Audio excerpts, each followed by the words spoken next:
Finally, we'll take the chairman of the PTF, the SGF. I think all the questions have been answered. You left me with the matters of the armed robbers. Well, I think I'm happy to report to you this afternoon that even this morning we had a meeting with the intelligence and security community to review our strategies going forward. We've received those reports. I've seen some of the clips on the social media. But what the intelligence and security operatives will first do is to run them through and authenticate the information, pin down the locations, which obviously will be a basis of their subsequent actions. But I can assure you that I even spoke with the governor of Lagos this afternoon, and they've been holding their security meetings and consulting, because every governor is the chief security officer of his state. And if there are issues that they can't deal with, they will escalate it to the national.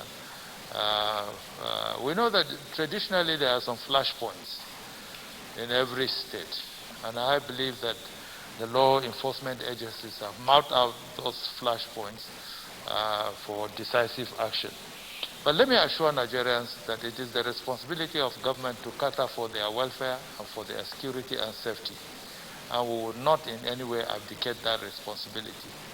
That is an area where I know that Mr. President is resolved to ensure that he keeps faith with that, and that whatever happens, he will not allow Nigerians to be subjected to this kind of treatment.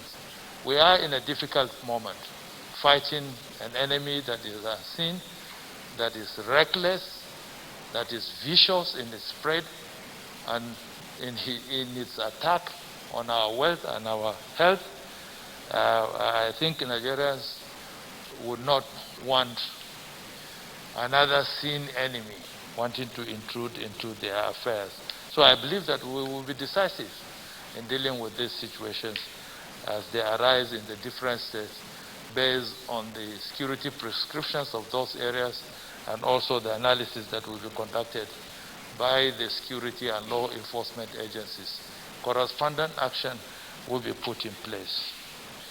I think that is about all the questions. Most of the other questions have been answered. There was a question that had to deal with the review, whether we are going to review the protocols the protocols that were issued. Well, that will be predicated on what Mr. President says this evening. I do not want to preempt, because I'm not seized of what he's going to say. I would prefer to await the broadcast of Mr. President, and as a task force thereafter, we will see whether there are needs for review of our protocol, or there is need to strengthen whatever we have released, so that we can achieve the objective for why the lockdown was put in place in the first place. Equipment, yes, we've taken equipment of the United Nations, about 5-ton quantity of equipment, like the Minister for Health rightly said. I think tomorrow you are going to have an occasion to receive it formally. So most of our partners are very encouraged with what we are doing in Nigeria.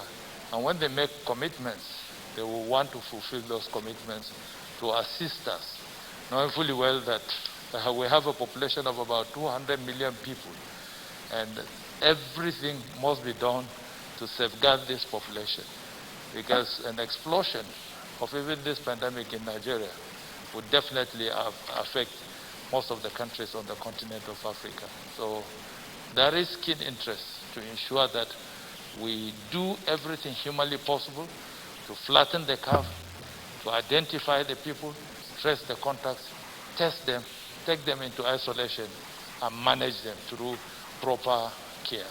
Thank you. Which one?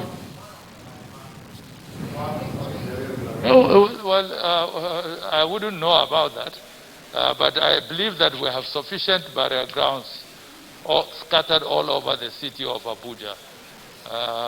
We have Apo, we have Gwarimpa, we have several other burial grounds. I don't think we indulge. I'm not sure if the FCT has done that. We are not expecting an explosion in the fatalities. So far, we have 10. Unfortunately, we have 10. But I believe that we are not expecting an upsurge of fatalities. But I wouldn't be able to be definitive because I've not spoken to the Honorable Minister of the FCT or the Minister of State or the Director of Land Services, whose responsibility is to allocate the land for public use and public good. But I will follow up on that to confirm. But one day, everybody has to die. And a burial price is an important abode for each and every one of us.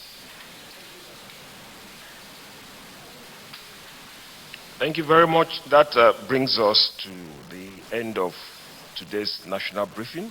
The message is coming out of today.